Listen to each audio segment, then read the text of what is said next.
Shalom saudaraku, berjumpa kembali bersama dengan saya, Pendeta Jakob Setio. Kali ini saya ingin mengajak Anda semua untuk bersaat teduh bersama-sama, mengawali hari yang baru ini bersama dengan Tuhan. Mari kita berdoa. Tuhan, kami rindu mengawali hari ini bersamamu, dan biarlah firman-Mu akan menguatkan kami, meneguhkan kami, sehingga jalan-jalan kami sepanjang hari ini dituntun dan dipimpin oleh Tuhan sendiri. Berikan hikmat dan pengertian-Mu supaya apa yang kami terima dari renungan firman Tuhan ini sungguh memberkati hidup kami. Kami siap diberkati, terpujilah nama-Mu, dalam nama Yesus kami berdoa, haleluya, amin.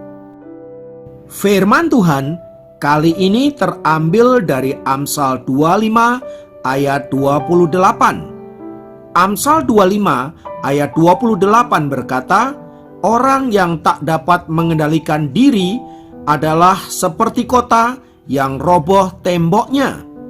Saudaraku, pada zaman Alkitab ini ditulis, sebuah kota biasanya dilindungi oleh sebuah tembok yang sangat tebal dan tinggi. Tembok itu sering disebut sebagai benteng pertahanan. Mengapa tembok itu dibangun? Tujuannya untuk melindungi orang-orang yang ada di dalam kota itu supaya tidak mudah diserang oleh musuh. Namun bila tembok itu runtuh, maka runtuh pulalah seisi kota itu, karena pasti musuh akan dengan mudah menyerang dan menaklukkan kota itu. Oleh sebab itu saudaraku, benteng pertahanan adalah sesuatu yang sangat penting bagi sebuah kota. Nah, ayat firman Tuhan yang baru saja kita baca berbicara tentang orang yang tidak dapat mengendalikan dirinya sendiri seperti sebuah tembok atau benteng yang roboh dan tidak lagi bisa melindungi kota yang ada di dalamnya. Itu artinya betapa sangat pentingnya pengendalian diri atau penguasaan diri bagi seseorang. Dalam Galatia 5 ayat 23, di sana dikatakan bahwa penguasaan diri adalah salah satu dari buah roh. Itu artinya setiap anak-anak Tuhan yang hidup dipimpin oleh roh pasti memiliki penguasaan diri. Pertanyaannya adalah, mengapa sih penguasaan diri atau pengendalian diri itu sesuatu yang sangat penting dalam hidup setiap kita? Alasan yang pertama, karena pada dasarnya manusia sejak jatuh ke dalam dosa, tabiatnya adalah tabiat dosa. Pikirannya adalah pikiran berdosa, dan kehendaknya adalah kehendak yang liar. Manusia bisa melakukan sesuatu yang sangat keji, sangat jahat, dan sangat mengerikan. Maka bila tabiat berdosa ini tidak dikendalikan, maka manusia pasti akan mengalami masalah yang sangat serius. Akan ada banyak perseteruan, akan ada banyak pembunuhan, akan ada banyak peperangan, dan berbagai-bagai kejahatan yang mengerikan di muka bumi. Sebut saja bagaimana Hitler telah membunuh orang-orang Yahudi di kamp konsentrasi karena ambisinya ingin menjadi penguasa di Jerman. Demikian juga dengan Napoleon Bonaparte, bagaimana dia mengorbankan pasukan yang begitu banyak demi ambisi politiknya untuk menjadi penguasa di dunia ini. Kaisar Nero juga tidak kalah mengerikannya. Bagaimana orang ini disebut sebagai orang gila. Karena apa? Karena kejahatan-kejahatannya yang sangat mengerikan. Dia membunuh orang-orang Kristen tanpa belas kasihan dan bahkan membunuh siapa saja yang menghalangi ambisinya untuk menjadi orang hebat di dunia. Dalam lingkup yang lebih kecil, beberapa bulan yang lalu terjadi sebuah pembunuhan yang melibatkan seorang pria yang tega membunuh istri dan anak gadisnya satu-satunya. Dia dengan begitu kejam dan tanpa belas kasihan membantai anak gadisnya yang masih kecil dan istrinya dengan senjata tajam tanpa belas kasihan. Dan ketika ia ditangkap dan diinterogasi, dia menyatakan bahwa dia sangat puas bisa membunuh istri dan anaknya tersebut. Ini hanya salah satu contoh dari begitu banyaknya kejahatan-kejahatan yang dilakukan oleh manusia di muka bumi ini. Belum lagi kejahatan-kejahatan lain yang tersembunyi, yang tidak tertangkap oleh berita dan tidak terekspos ke publik. Kejahatan tersembunyi ini biasanya berbentuk penyakit hati. Misalnya, sebuah dendam yang membara, sebuah kemarahan yang tak terkendali, sebuah iri hati, dengki, dan lain sebagainya. Ini adalah bentuk kejahatan-kejahatan yang tersembunyi yang tidak bisa diekspos oleh media apapun, sebab ia tersembunyi di dalam hati manusia. Tetapi sesungguhnya itu adalah sesuatu yang jahat dan mengerikan di hadapan Allah. Sebab Tuhan Yesus sendiri pernah mengatakan, barang siapa membenci saudaranya, ia sama dengan membunuhnya. Sementara dalam fakta kehidupan sehari-hari, saudaraku, kita melihat begitu banyak kejahatan yang tak terhitung jumlahnya. Setiap hari kita bertemu dengan orang yang suka menipu orang lain. Setiap hari kita juga bertemu dengan para koruptor yang dengan lengang melakukan kejahatan korupsi dan tanpa merasa bersalah sama sekali. Lihatlah, di jalan-jalan berbagai pungli berkeliaran di mana-mana. Perilaku kasar dan kekerasan juga marak terjadi dimanapun. Pelecehan, bullying, dan berbagai-bagai bentuk kejahatan sepertinya lumrah terjadi dalam kehidupan kita sehari-hari. Semua ini membuktikan betapa manusia adalah pribadi yang sangat liar dan berbahaya. Seorang ilmuwan yang bernama Sigmund Freud bahkan berkata bahwa di dalam diri manusia ada unsur kebinatangan di mana manusia susah untuk dikendalikan.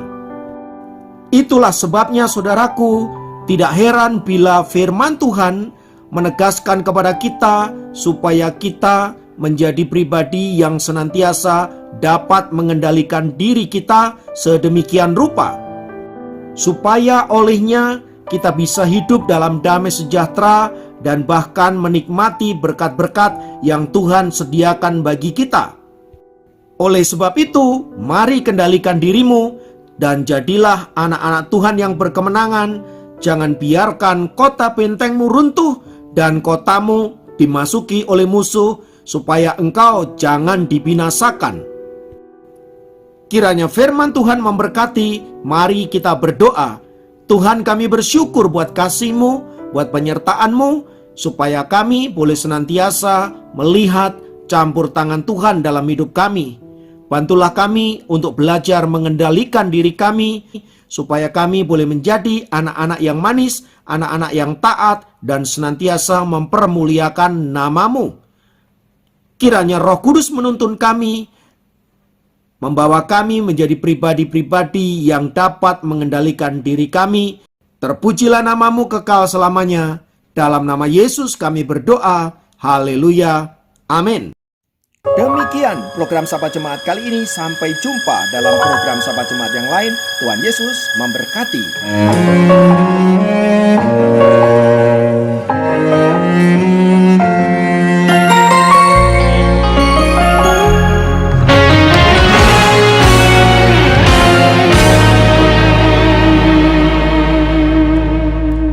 Semusim berlalu, namun Kau selalu peliharaku.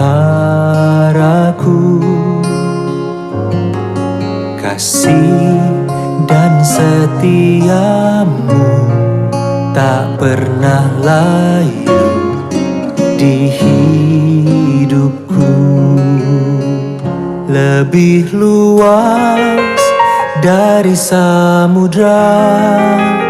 Kebaikan-Mu Bapa takkan habis di hidupku, lebih tinggi dari cakrawala, tak terbatas kasih-Mu, sungguh ku bersyukur.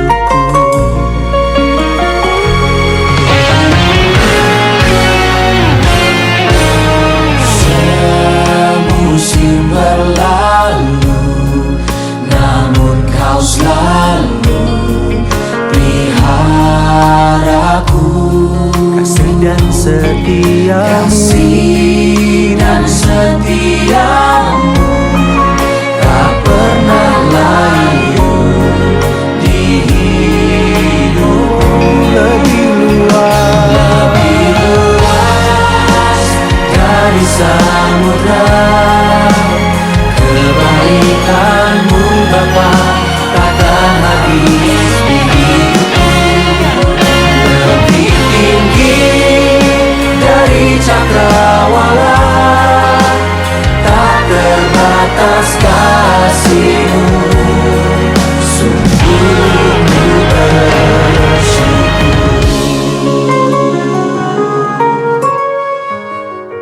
Sungguh kasih setia Tuhan tidak terbatas. Kuasa-Mu selalu ada dalam hidup kami. Oh, terima kasih Tuhan.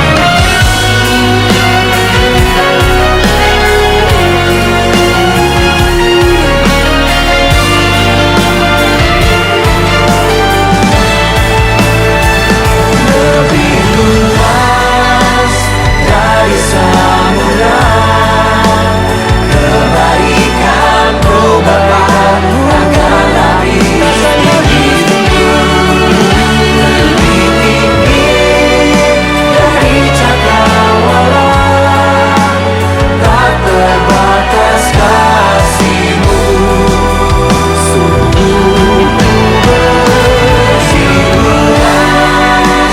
Dari samudra, kebaikan-Mu Bapa takkan habis di hidupku, lebih tinggi dari cakrawala, tak terbatas kasih-Mu, sungguh ku bersyukur. tak terbatas kasih-Mu, sungguh ku bersyukur.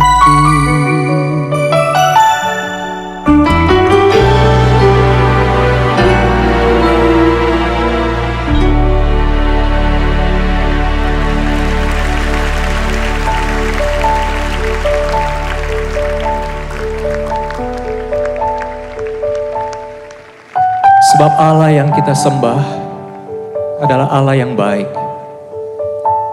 Allah yang sekali-sekali tidak pernah meninggalkan dan membiarkan kita. Allah yang memenuhi dan mencukupi segala keperluan, kebutuhan kita menurut kekayaan dan kemuliaan-Nya.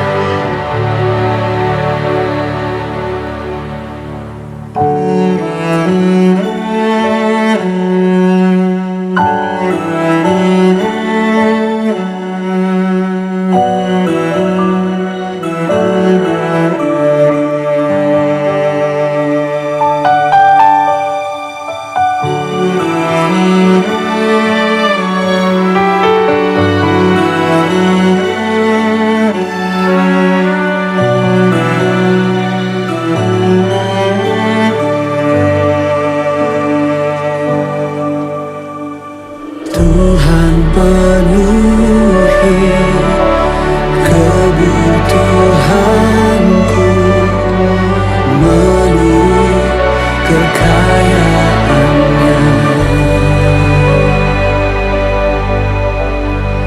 Tuhan cukup